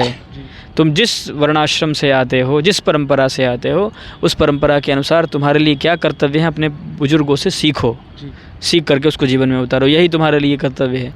तुम्हारे पूर्वज कहीं तक तो तुम्हारे लिए तो कुछ ना कुछ धर्म ला के छोड़ दिए हैं। सबसे बड़ा उत्तरदायित्व आज के युवा के सामने है। यदि वो अपने परंपराओं से अनभिज्ञ रहा तो अपने आने वाले पीढ़ी को कुछ नहीं दे पाएगा। वो खुद कुछ ना ले पाएगा तो अगले को क्या देगा वो? तो उसके लिए सबसे बड़ा उत्तरदायित्व है कि नशा से और दुर्व्यवहार से, जब विवाह हो उसी समय आप कन्या के साथ संग करिए किसी स्त्री के साथ। आप लिव इन रिलेशनशिप वाले सिस्टम से दूर हटिए। परंपरा के अनुसार आप जब पाणिग्रहण संस्कार हो तब कन्या के साथ जो शास्त्र में बताए गए विधि हैं उसके अनुसार उनके साथ रहिए। उसके पहले जो आपका धर्म है, आपका कर्तव्य है, नशा से दूर होइए। आप नशेड़ी मत बनिए। नशा देश को कुछ नहीं दे पाएगा। आपकी जवानी समाप्त हो जाएगी, आपका घर समाप्त हो जाएगा और आपका समाज समाप्त हो जाएगा। सनातन धर्म को बचाने के लिए युवा को यदि कुछ करना है तो 2 चीज़ से दूर रहना है। और हमारे लिए क्या कर्तव्य हैं? अपने पूर्वजों से, अपने बुज़ुर्गों के पास बैठिए, बैठ के परंपराओं को समझिए, सीखिए। इन बाकी सब चीज़ आप कमा लेंगे, पैसा खूब कमा लेंगे, बड़े घर भी बना लेंगे, परंपरा बताने वाला कोई बचेगा नहीं आपके पास। आज तो आप फिर भी विदेशियों के पास किस चीज़ की कमी है? पर्याप्त पैसा है, लेकिन चैन उनके जीवन में नहीं है, सुकून उनके जीवन में नहीं है, क्योंकि उनके यहाँ बुज़ुर्ग नहीं हैं। उनके यहाँ एक ही परिवार में पति पत्नी साथ में रहते हैं कॉन्ट्रैक्ट पे। पता चला कि साहब 5 दिन 1 साल का कॉन्ट्रैक्ट हुआ, उसके बाद पत्नी किसी और पुरुष के साथ चली गई, पति किसी और स्त्री के साथ चली गई, वो किसी और के साथ, वो किसी और के साथ। तो ये जो जीवन है ना, ये पशु का जीवन है। कहीं भी मुँह मार देना, ये पशु का जीवन है। उच्छृंखलता करना, ये पशु का जीवन है। मनुष्य का जीवन संयमित जीवन है। संयमित जीवन जिएंगे तो आप अधिक से अधिक, आपको लौकिक सुख भी यदि चाहिए तो संयम चाहिए आपको। संयमित नहीं रहेगा तो लौकिक सुख भी नहीं भोग सकते हैं आप। सुख भोगने के लायक शरीर ही नहीं बचेगा आपका। तो लौकिक सुख और पारलौकिक सुख दोनों आपको चाहिए युवाओं को। लौकिक सुख कैसे मिलेगा? संयमपूर्ण जीवन से मिलेगा। संयमपूर्ण जीवन कैसे मिलेगा? आप अपने बुज़ुर्गों के पास बैठिए, अपने दादाजी के पास, पिताजी के पास बैठिए। जो आपके दादा पिताजी तक परंपरा आ गई है आपके कुल की, उस परंपरा को समझिए, उस परंपरा को जीवन में उतारिए और ये निश्चय करिए कि हम अपने आने वाले पीढ़ी को ये परंपरा दे पाएंगे। इतना यदि आपने कर लिया कि जो आप तक परंपरा के रूप में, आपको धरोहर के रूप में प्राप्त हुआ है, उसको आप अगली पीढ़ी को देने के लिए सामर्थ्यशाली बन रहे हैं कि पूरी तरह से आप पाश्चात्य वाले हो गए, अपना सब कुछ छोड़ दिया आपने। जो बुद्धिमान है उसकी ये विशेषता होनी चाहिए कि एक पैर स्थिर रख के ही दूसरा पैर उठाता है वो। आज की युवा की स्थिति होगी दोनों पैर उठा दिए है, वो अब आकाश में पहुंच गया है। अब वो गिरेगा तो सीधे घुटने के बल, मुंह के बल चोट लगने वाला है। ऐसा मत करिए आप। एक पैर नीचे ज़मीन पे रखिए, परंपराओं का जानकारी करिए, फिर दूसरा पैर उठाइए, फिर उसको रखिए, फिर उसको चलिए। ऐसे करिए सब कुछ। मतलब आप परंपरा को छोड़ करके आप अपने जीवन को आगे नहीं बढ़ा सकते हैं। जैसे सामान्य उदाहरण के तौर पे आप देख लीजिए कि बिना मूल के किसी वृक्ष का कोई मतलब नहीं है। जड़ से अलग कर दें उसको, कुछ दिन में सूख जाएगा। आप अपने जड़ से अलग मत होइए, जड़ से जुड़े रहिए। जब तक जुड़े रहेंगे तब तक टिके रहेंगे, तब तक परंपराओं का परिपालन होता रहेगा। आपके ख़ानदान का, आपके कुल का गौरव आपको पता होना चाहिए। तो अपने जड़ से जुड़े रहें, यही कहना है सभी हमारे। तो ये तो थी कि महाकुंभ की क्या परंपराएं हैं, क्या चीज़ें हैं। उसी के साथ साथ अभी जैसे हम बता दें तो अभी हम गंगा नदी के बीचों बीच में बैठे हुए हैं और यहाँ पर काम चल रहा है। बाकी महाराज जी कुछ सुनने में आ रहा है कि स्वामी अविमुक्तेश्वरानंद जी शंकराचार्य जी महाराज का शिविर भी यहाँ लगने वाला है और साथ ही साथ में कुछ यज्ञ के बारे में सुना था, तो आप उसके बारे में बताइए जो यज्ञ होने वाला है। पूज्य ज्योतिषपीठ के जगत गुरु शंकराचार्य, जो ज्योतिषपीठ के 56वें जगत गुरु शंकराचार्य हैं, परमाराध्य परम धर्माधीश उत्तरामनाय ज्योतिषपीठाधीश्वर जगत गुरु शंकराचार्य स्वामी श्री अविमुक्तेश्वरानंद सरस्वती जी महाराज, ये उनका शिविर है। चूँकि स्थान एक जगह कम मिला, इसके लिए हम लोगों को 3 अलग अलग जगह पे शिविर लगाना पड़ा। तो ये जो मूल स्थान है ज्योतिर्मठ शंकराचार्य जी का, वहाँ पर तो 324 कुंड की यज्ञशाला बन रही है, जिसमें गौ माता की रक्षा के लिए गौ प्रतिष्ठा यज्ञ होगा, पंचदेव उपासना होगी। इसमें लगभग 324 कुंड बनाए जाएंगे। बीच वाला जो हमारा शिखर है वो 7 मंजिले का बनेगा और ऐसा भव्य यज्ञशाला बनाई जा रही है। सबसे बड़ा जो सबसे बड़ा का मतलब ये है कि वो तो हमने अभी सर्वे नहीं किया है कि कहाँ कहाँ क्या बन रहा है, लेकिन काफ़ी बृहद बन रहा है ये। और लोक कल्याण के लिए, विश्व कल्याण के लिए, मुख्य रूप से गौ माता की प्रतिष्ठा हो, इस देश से गौ हत्या का कलंक समाप्त हो, क्योंकि ये देश गौ पूजकों का देश रहा है। इस देश में राम और कृष्ण ही सब कुछ रहे हैं और उन राम कृष्ण ने अपने जीवन में सर्वाधिक सम्मान यदि किसी को दिया तो गौ को। यहाँ तक कि कहते हैं कि राम जी अपने जीवन में गौ सेवा नहीं कर पाए तो कृष्ण अवतार लेकर के आए केवल गाय की सेवा करने के लिए। और बचपन से उन्होंने मतलब जन्म लेते ही सबसे पहला काम गौ सेवा ही शुरू कर दिया उन्होंने। पिछले जन्म की उनकी जो भावना थी वो बची रह गई थी। तो ये राम और कृष्ण का देश है, उन राम और कृष्ण का देश जिनके समय में गाय निर्भय थी, स्वतंत्र थी, परम पवित्र थी, आनंदित थी।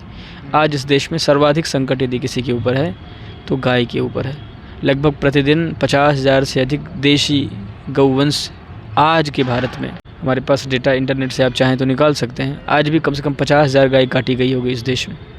उस देश में काटी गई जिस देश में गाय से, हमारे देश में हिंदुओं के जीवन में, हम हिंदुओं के जीवन में सबसे महत्वपूर्ण हमारे भगवान हैं और भगवान के जीवन में सबसे महत्वपूर्ण गाय है। इसका मतलब हमसे, हमारे भगवान से भी महत्वपूर्ण, सबसे महत्वपूर्ण यदि कुछ है तो गाय है। हम हिंदुओं के देश में, जिसमें 100 करोड़ से अधिक हिंदू रहते हैं, उस देश में धड़ल्ले से गाय को बड़ी बड़ी मशीनें जिसके ऊपर सब्सिडी दे करके रखी गई हैं, इस देश में स्लाटर हाउसेस हैं जिसमें काट दी जाती है। गाय भी नहीं बच रही हैं और साथ में गंगा जी भी मैली हो रही हैं। हाँ, निश्चित रूप से। तो गाय की प्रतिष्ठा हो, गौ हत्या बंद हो, इसके लिए बहुत बड़े आंदोलन कई वर्षों से चल रहे हैं। पूज्य धर्म सम्राट स्वामी श्री करपात्री जी महाराज ने सन 66 में लगभग 10 लाख लोगों को लेकर के संसद भवन को घेरा था और फिर आंदोलन सब चलते रहे। बड़े बड़े आचार्यों ने उसके लिए खूब कार्य किए। इस समय वर्तमान में जो शंकराचार्य जी हैं, चारों शंकराचार्यों ने गौ हत्या बंद हो इसके लिए कार्य उनके मार्गदर्शन में चल रहा है। हमारे गोपाल मणि जी महाराज हैं उत्तराखंड के, वो इस कार्य को कर रहे हैं। उनके साथ पूरे देश भर के लोग हैं और महाराज श्री लोगों का आशीर्वाद है।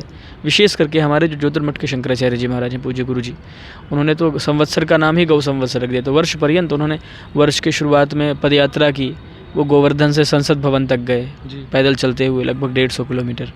अच्छा, एक सवाल और रहेगा आपसे कि जैसे गाय को माता मानते हैं और भी तो स्वरूप में भगवान ने अवतार लिया था, जैसे मीन या मत्स्य कुछ बोलते हैं, और भी स्वरूप रहे हैं, तो उसमें गाय ही सर्वप्रथम पूजनीय। गाय को हम माता मानते हैं, बाकी को क्यों नहीं मानते हैं, ये आपका कहना है? नहीं, भगवान ने जैसे अवतार लिए, बहुत सारे लोग पूछते रहते हैं कि भगवान ने और भी अवतार लिए हमारे धर्म में, तो हमारे धर्म में गाय माता हैं, वो हैं, मगर और भी वो पूजनीय हैं, तो उनकी रक्षा के लिए हम लोग आगे क्यों नहीं आते हैं? नहीं, तो सबकी रक्षा के लिए हम जो सनातनी हैं, जी। हम तो अहिंसा परमो धर्मः वाले हैं। जी। हम किसी तरह के हिंसा में विश्वास करते ही नहीं हैं। जी। हमने कब कहा कि हिंसा कर दो आप?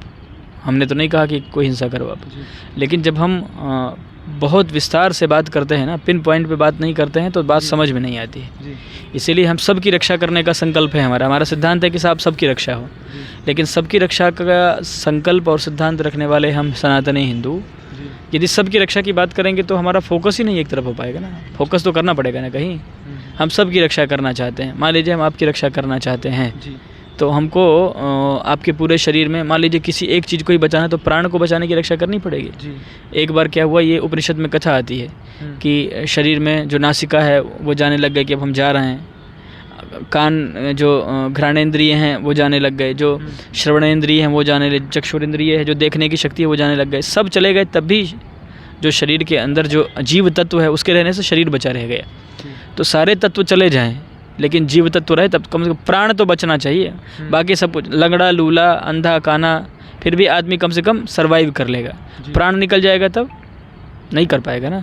तो जब हम सब कुछ समाप्त होने की कगार पर जब होता है, तो ये सिद्धांत है सर्वनाशे समुत्पन्ने अर्धम त्यजति पंडिता। जब सब कुछ समाप्त होना है, अब पता चल गया कि साहब जैसे देश पे मान लीजिए आक्रमण हो गया, तो आर्मी सेना को वैसे तो सबको बचाने की का दायित्व है इसके पास, लेकिन वो सबसे पहले किसको बचाएगी? निश्चित रूप से जो देश के हमारे जो राष्ट्रपति है उसको बचाएगी। देशवासी बाद में, माने सब नहीं। आप कानून, सेना का कानून पढ़ लीजिए आप। माने प्रोटेक्ट करने के लिए यदि सबसे पहले किसी एक को यदि बचाना होगा उनको कि साहब सब समाप्त हो जाएंगे, किसी एक को बचाना नहीं। भावना की बात तो हम पहले ही कह चुके हैं आपको, लेकिन हम सिद्धांत और नीति की बात बता रहे हैं कि वो राष्ट्रपति को ही बचाने के लिए वो पूरा फोर्स लगाएंगे कि राष्ट्रपति हमारी सुरक्षित रहनी चाहिए। माने जब सब समाप्त होता है तो विद्वान लोग क्या करते हैं कि कुछ को समाप्त करके कुछ को बचा लेते हैं, बीज को बचा लेते हैं। तो हम सबको बचाने के लिए चलेंगे तो किसको बचाने की बात करेंगे? इसीलिए हम इस सिद्धांत को मान करके चलते हैं कि भाई हम सबको बचाने की भावना हम रखते हैं कि किसी की हत्या नहीं होनी चाहिए, लेकिन हम सबसे पहले ये निर्धारित करवा देना चाहते हैं इस देश में कि सबसे पूज्य गाय है। गाय की तुलना किसी से नहीं है, इसलिए सबसे पहले गौ रक्षा हो, उसके बाद फिर बाकी रक्षा की भी बात की जाएगी। एक मतलब ये कदापि नहीं है कि हम लोग चाहते हैं कि बाकी को मार डालो गाय को छोड़ करके। जी, एक आखिरी सवाल आपसे रहेगा, राजनीतिक हिंदुओं पर और जो धर्म के बहुत सारे खुद को ठेकेदार बताते हैं जो राजनीति से जुड़े हुए हैं, उन पर आपका क्या विचार है और उनको क्या संदेश आप देना चाहेंगे? इनको क्या संदेश है? देखिए, जो राजनीति में है वो स्वाभाविक है, राजनीति के अनुसार ही सोचेगा जी। और जो राजनीति में चला गया वो आगे जाने की स्वाभाविक है, राजनीति में जाता है इसलिए कि ताकि उसको पद प्रतिष्ठा मिले। तो जिस भी कारण से पद प्रतिष्ठा मिलेगी उस कारण को तो बढ़ाएगा ही, तो वो तो अपने अनुसार सोचता है। हम बस केवल इतना ही कहना चाहते हैं कि आप राजनीति में धर्म का प्रवेश कर रहे हैं, कोई आपत्ति नहीं है, लेकिन इतना अधिक प्रवेश मत कर दीजिए कि इससे धर्म का ह्रास होने लग जाए। मतलब राजनीति में धर्म का प्रवेश नहीं होना चाहिए? नहीं, ऐसा नहीं कह रहे हैं। धर्म का प्रवेश तो हर जगह होना ही चाहिए। बिना धर्म के आप इस देश में कुछ नहीं कहीं नहीं हो सकता। जी। आप केवल बिना धर्म के तो कुछ नहीं हो सकता संसार में। धर्म तो एक हमारे जीवन का अभिन्न अंग है, बिना धर्म के कुछ भी संभव नहीं है। हम केवल इतना कह रहे हैं कि राजनीति के चक्कर में आप धर्म के साथ खिलवाड़ मत करिए। जैसे आप देखिए, ये क्या राजनीति का अंग नहीं है कि एक तरफ हम गाय का सम्मान करते हैं, दूसरी तरफ हम उसी विचारधारा के व्यक्ति दूसरे स्थान पर जाकर के गाय को कटवा भी देते हैं जी। धर्म, राजनीति में धर्म ले आए, गाय सर्वोत्तम है जी, तो उसी पर कायम रहना चाहिए हमको। जब हमारे लिए धार्मिक दृष्टि, हम राजनीतिक हैं, हम धार्मिक भावना से गाय को अपने राजनीति में लाए, तो गाय से उत्तम हमारे लिए कुछ नहीं हो सकती है। ये तो धर्म का सदुपयोग हो गया, भाई गाय की रक्षा होनी चाहिए। लेकिन धर्म का नाम भी हम ले रहे हैं, राजनीति में धर्म धर्म करके गाय की बात भी कर रहे हैं, और हमारे ही शासनकाल में देश में गाय काटी भी जा रही है। ऐसा धर्म का उपयोग नहीं होना चाहिए। धर्म का उपयोग स्पष्ट रूप से होना चाहिए। स्पष्ट मतलब गाय को यदि हम माँ मानते हैं तो केवल कहने की बात नहीं होनी चाहिए, उसका सम्मान भी उसी तरह का होना चाहिए। जो हम कहें उसको करने की भावना हमारे अंदर होनी चाहिए। धर्म का पूरा लाभ लें, कोई दिक्कत नहीं है, लेकिन इतना लाभ ना लेने लग जाएं कि हम धर्म के स्वरूप को, अब देखिए धर्म का लाभ लिया कि साहब मंदिर बना रहे हैं। काशी में कॉरिडोर, विश्वनाथ कॉरिडोर में, विश्वनाथ कॉरिडोर के नाम पे 200 मंदिर तोड़ करके फेंक दिए गए। तो ऐसा धर्म नहीं लाना है राजनीति में, जिसमें हमारे मंदिर ही समाप्त। वो तो कह रहे हैं कि नया हमने बना दिया एकदम। भाई कहने वाले चाहे कुछ कहें, हम लोग भी तो काशी में ही पैदा हुए हैं जी। पैदा होने का मतलब काशी में बचपन से रहे हैं, और जो काशी में पैदा हुए हैं ऐसे बहुत सारे लोग हैं। बहुत सारे लोग समर्थन भी कर रहे हैं। नहीं, बहुत सारे लोग जो समर्थन करने वाले हैं वो समर्थन, धर्मगुरु ही समर्थन कर जो समर्थन करने वाले हैं वो समर्थन करें। हम किसी के, हम देखिए हम लोग राजनीतिक नहीं हैं, हमको सर नहीं गिनना होता है जी। राजनीतिक व्यक्ति को समर्थक और विरोधी की ज़रूरत है, हमको ज़रूरत नहीं है। हम तो जो सही बात है वो कहेंगे, आपको बुरी लग जाए तब भी कह देंगे, किसी को बुरी लग जाए उसको कह देंगे।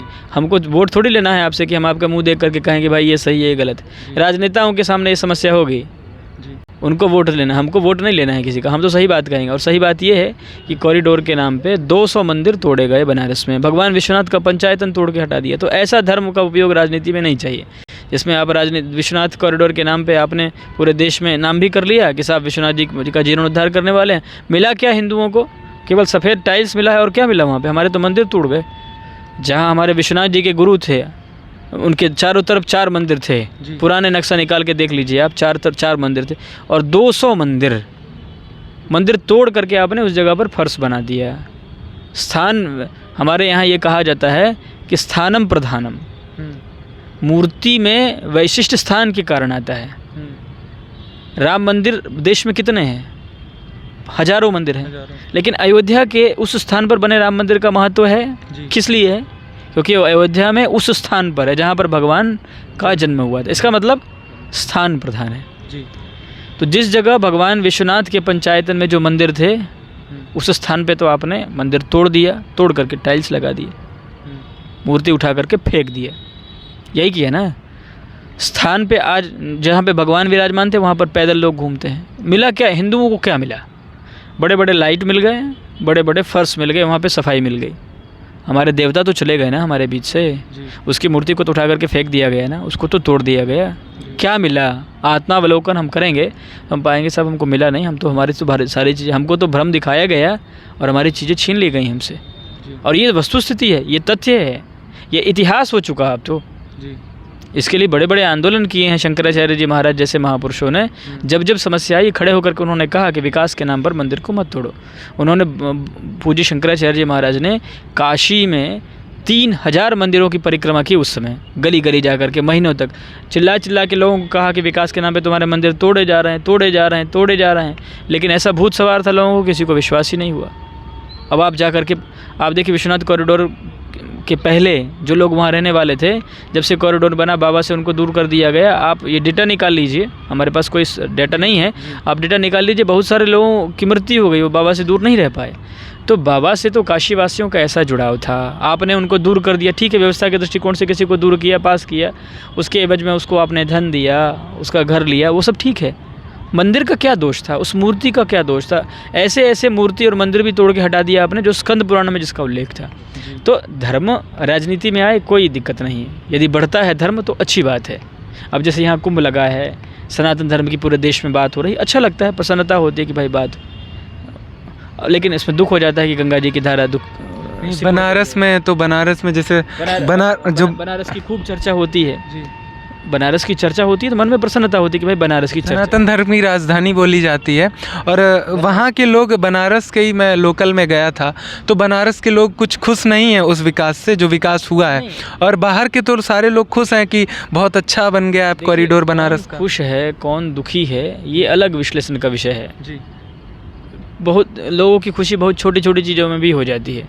जैसे आपने हमको देखा, देख के आपने मुस्कुरा दिया, इतने से ही हम खुश रहे। तो लोग तो इस तरह के हैं, आपने देख करके हमसे बात नहीं की, इतने से ही हम नाराज़ हो गए। तो लोगों की खुशी दुख पर हमको नहीं जाना है। हम विश्लेषण करके यदि शोध की रिपोर्ट यदि तैयार करना चाहें तो शोध की रिपोर्ट ये है कि विश्वनाथ कॉरिडोर में हिंदुओं को क्या मिला। यदि आप ये शोध रिपोर्ट बनाएं तो आप पाएंगे कि उनको सफ़ेद पत्थर मिले और लाइट मिली, इसके अलावा कुछ नहीं मिला उनको। जगह मिल गया। हम आपका विकास करना चाहें तो हम क्या करेंगे? आपको मार के आपका विकास करेंगे कि आपको सवार करके विकास करेंगे? कैसे करेंगे? सवार। आपका विकास तो ऐसे होगा ना कि आपके बाल संवार दें, हम अच्छे कपड़े पहना दें, तिलक लगा दें, कुछ खिला दें, पिला दें, ये तो विकास है। हम सबसे पहले ला करके आपका गला ही काट के पहले आप ही को किनारे कर दें, तो आपका विकास है ये। आप किसी मंदिर का विकास करने के, आप विश्वनाथ जी का विकास करने के लिए पहुँचे, आप विश्वनाथ जी के मंदिर का विकास कर दिया आपने। बाकी जो शिव जी थे उनका क्या दोष था? उनके मंदिर को क्यों तोड़ा? अगर इस चीज़ का कोई विरोध करता है तो उसको बोला जाता है नकली हिंदू है, जो विकास का विरोध। चाहे जिसको जो बोलना हो बोले, ऐसे लोगों की कोई परवाह नहीं है। तथ्य से आप अपने आप को नहीं बचा सकते हैं। आपने विश्वनाथ कॉरिडोर के नाम पर, विश्वनाथ कॉरिडोर में 200 मंदिर तोड़े हैं और ये तथ्य है। और आपको विश्वास ना हो यदि, तो आज आप बनारस चले जाइए, आज लंका थाने में जाइए। लंका थाने में 150 से अधिक शिवलिंग आपको मिलेंगे जो कैदी की तरह से बंद हैं पिछले 4 साल से। कैदी, आपको सुनने में अच्छा नहीं लग रहा होगा। विश्वनाथ, काशी विश्वनाथ भगवान भोलेनाथ की नगरी है। भोलेनाथ की नगरी में बाबा विश्वनाथ आज कैदी की तरह पिछले 3 साल से सज़ा काट रहे हैं। जैसे किसी को लाके थाने में बंद कर दो, वैसे रोज़ ज्योतिर्मठ की तरफ से शंकराचार्य जी के पुजारी जाके रोज़ पूजा करते हैं। हम लोगों ने कहा कि भाई कम से कम शिवलिंग दे दो, हम प्रतिष्ठा से अपने स्थान पे रखेंगे। उनका मुकदमा चल रहा है, अभी तक उन्होंने, जिसको कहते हैं ना कि माल बरामदगी, जो भी कानूनी भाषा हो, उन्होंने हम लोगों को अभी तक सुपुर्द नहीं किया है। वो कहाँ से मिल गए 150 शिवलिंग? नगवा में किसी स्थान पर वो शिवलिंग मिले अचानक, कहाँ से आ गए? किसी घर से निकल के आएंगे? सब विश्वनाथ कॉरिडोर के शिवलिंग ले जा करके फेंक दिए गए थे ट्रक से उठा उठा करके। आज भी 150 शिवलिंग पड़े हैं वहाँ पे, आज भी। तो विकास हो गया। जो विकास की बात करने वाले लोग हैं वो अपने दिल पर हाथ रख करके कहें कि क्या विकास के नाम पर हमारे मंदिरों को तोड़ करके फेंक दिया जाना हमें मंजूर है? हम नए लोग आ गए विकास करने वाले, घर में विदेश से पढ़ के हमारा बेटा आ गया सिंगापुर से, अब वो विकास करने के लिए आया। घर पहुंचा तो उसने देखा कि दादी तो बूढ़ी हो गई हैं, चल नहीं पाती हैं, बोल नहीं पाती हैं, दादाजी तो एकदम हालत ख़राब है। तो उसने कहा कि मैं विकास करूंगा घर का, सबसे पहले दादा दादी को ख़त्म कर दूंगा। यही विकास किया ना आपने। और क्या विकास किया आपने? आपने विकास के नाम पर हमारे परंपरा, हमारे मंदिर को तोड़ा है। आप इस बात को समझिए। और हम लोग इस संकल्प को दोबारा दोहरा रहे हैं आज। ये हमारा संकल्प है कि जिस दिन हम शक्तिशाली होंगे, चाहे आज हो, चाहे जब हो, चाहे 100 साल बाद हो, हम इस कॉरिडोर को तोड़ करके वहाँ पे जो जैसे जैसे मंदिर थे वैसे बनाए करके रहेंगे। उसको नहीं छोड़ने वाले हैं। लड़ाइयाँ तो पीढ़ियों की चलती हैं जी। लड़ाइयाँ, जो दर्शन की लड़ाई है वो एक दिन में। मुसलमानों ने हमारे मंदिर कितने साल पहले तोड़े, लेकिन क्या आज हम मान गए क्या मुसलमानों की बात तोड़ने से? आज भी हम लड़ रहे हैं ज्ञानवापी के लिए, आज भी हम मथुरा के लिए लड़ रहे हैं। और देश में इस तरह के सैकड़ों स्थान हैं जहाँ पर मुसलमानों ने हमारे मंदिरों को तोड़ करके मस्जिद बना दिया था। आज भी जब हम उन स्थानों को देखते हैं तो हमारा खून खौलता है कि हमारे साथ जाति की गई। तो मुसलमानों ने कर दिया तो हम उनको जब नहीं भूले तो हम अपने लोगों को कैसे भूल जाएंगे?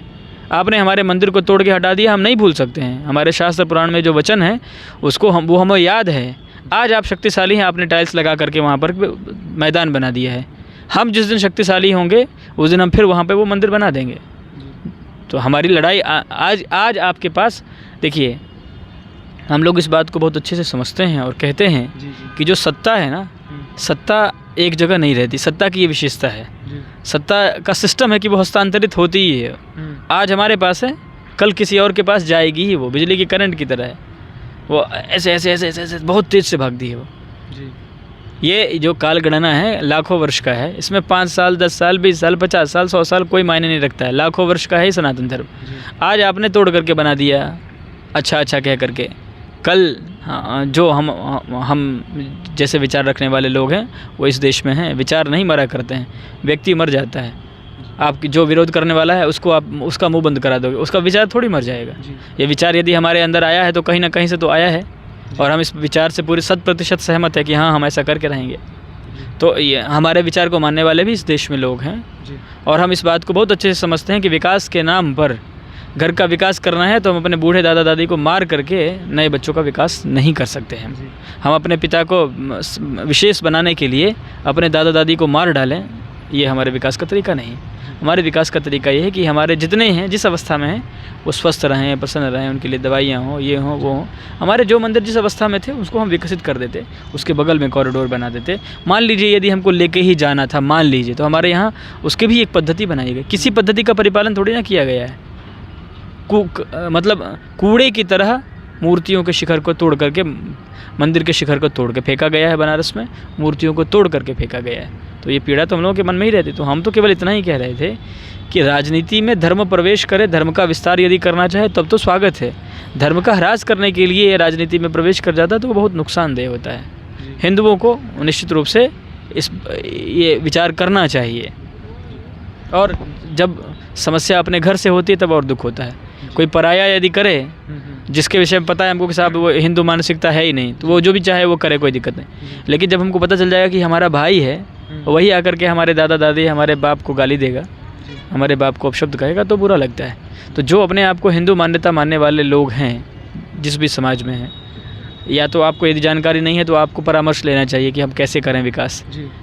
आप IAS PCS बड़े बड़े अफसर को ला करके विकास शुरू करा दे। अरे वो क्या बताएंगे धर्म के बारे में? उन्होंने अध्ययन ही नहीं किया, उन्होंने जिया ही नहीं है। वो तो मैनेजमेंट कर सकते हैं कि इधर से आओ, उधर से जाओ, ये लाइट जलाओ, ये करो, वो ये कर सकते हैं ना। अब मंदिर का मैनेजमेंट भी IAS IPS ऑफिसर करेगा तो फिर जो जिसने मंदिर में अपना जीवन दिया है, जो शास्त्र पढ़ा है, परंपरा पढ़ा है, वो क्या करेगा? आप व्यवस्था के नाम पर किसी और को ला करके हमारी परंपराओं को मत बिगाड़िए। दुख इस बात का निश्चित रूप से होता है कि जो हमको समझने वाले हैं, जिसको हम समझते हैं कि अपना है, वैसे समय में हमारे मंदिर जब टूटते हैं विकास के नाम पे तो दुख होता है, और कोई बात नहीं है। अच्छा, एक सवाल और आपसे ये रहेगा, लास्ट सवाल है कि जब राम मंदिर की प्राण प्रतिष्ठान वगैरह जो हुआ था तो उसमें जो धर्म गुरु थे, स्वामी अवमुक्तेश्वरानंद महाराज जी भी नहीं गए थे और पुरी वाले महाराज जी भी नहीं गए थे। तो क्या आपको ये नहीं लगता है कि धर्म गुरुओं का काम राजनेता कर रहे हैं, ऐसा कुछ लगता? क्या वो तो स्पष्ट है। पुरी के शंकराचार्य जी महाराज ने कहा ही था कि वहाँ प्रतिष्ठा कोई और करेंगे तो मैं क्या वहाँ ताली बजाऊँगा जाके? प्रतिष्ठा का कार्य आचार्यों का है, आचार्यों के हाथ से प्रतिष्ठा होनी चाहिए थी, और प्रतिष्ठा तो हुई ही नहीं है अभी तक। तो मंदिर ही नहीं बना है तो प्रतिष्ठा कहाँ से होगी? हम लोग आज भी उस बात पे कायम हैं, प्रतिष्ठा अभी नहीं हुई है। जिस दिन भगवान के मंदिर का शिखर बनेगा उस दिन प्रतिष्ठा मानी जाएगी।